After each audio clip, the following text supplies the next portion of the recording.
Back in 2014, South Park: The Stick of Truth was released, and it allowed fans of the popular television show a chance to interact and join some of their favorite characters on an entertaining adventure that successfully brought in all the references, humor, and comedy style that the show is known for. And now in 2017, its sequel, The Fractured But Whole, continues this, and certainly surpasses its predecessor in a number of ways. For starters, instead of following the classic fantasy theme that pretty much is the standard for most RPGs, this time the game follows a more superhero-focused theme, taking influences and even story elements from superhero films that have come out over the past 10 years. The overall visual and sound design is just as top-notch as before, and the overall look of the cutscenes is handled so well that one could easily mistake it for just another episode of the show, and the voice acting and performances from all the characters is simply perfect. Now, where the game is really at its strongest is in its revamped gameplay style and RPG elements.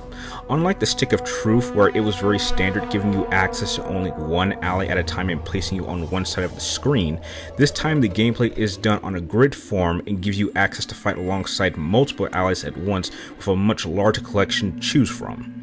By having the combat play out on this grid, it brings a far more strategic element, as you can place your characters anywhere you want and put them in the best position in order to obtain victory. The combat system also has a great sense of creativity while using this grid system, as most of my favorite battles required you to use the environment itself and to take into mind to make sure that you were in the right position to not only avoid environmental hazards, but attacks from enemies at the same time, while being forced to operate with a timer forcing you to stay on your feet at all times. The progression system has also been changed up a bit. For starters, the actual look of your character does not affect any of your stats, allowing you more freedom to create the overall look of your own hero. Over the course of the game, you will be given access to a wide variety of powers, and you can carry up to 3 different standard attacks along with a super attack of your choice. Now, as you win battles and level up, your attacks will obviously grow stronger, but a great addition is the ability to equip these perks that add different attributes to your character, and you not only can receive these perks by winning battles, but over time you can even craft some of them too into your inventory, and the higher you make these perks, the stronger your attacks will be. Now, as much as I enjoyed playing this game, during my current playthrough, even though I still very much enjoy all the improvements to the gameplay and combat system, I did have a few significant problems that were not present in the Stick of Truth. For starters, I think The Fractured But Whole suffers from a lack of focus when it comes to its plot. With the Stick of Truth, you knew that no matter what you did, no matter what direction the story took, or no matter what twist presented itself, it was always about recovering the Stick of Truth. But here, I never have a sense of what the primary goal is. At the time of this recording, I have not officially finished this game due to it feeling too long. And I know that sounds crazy, but when you're jumping from plot point to plot point that feel completely disjointed from each other, and it doesn't even seem like they flow smoothly from one to another, this got annoying very, very quickly. Seriously, I have been playing this game for 18 hours and I have run into at least 3 different bosses at 3 different times that I felt that had the game ended at this point, it would have been the perfect time to stop. But no, it just kept going and going. Another issue that I have is with some of its humor bits. Now, I'm not naive. I've been watching South Park since I was a kid, and I'm well aware of their style of humor and how they certainly can focus on some serious and even some offensive topics.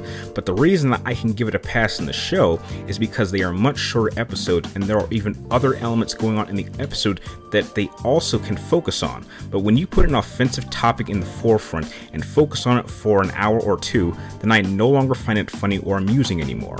However, these issues are only personal and they apply to me only, and I feel that most of you that play this game will not have these issues as I did. Now, I'm sure from my recent comments, some of you may think that I did not enjoy playing The Fractured But Whole, but you would be mistaken. I really did enjoy playing this game overall. I think it absolutely has superior gameplay style than in the Stick of Truth.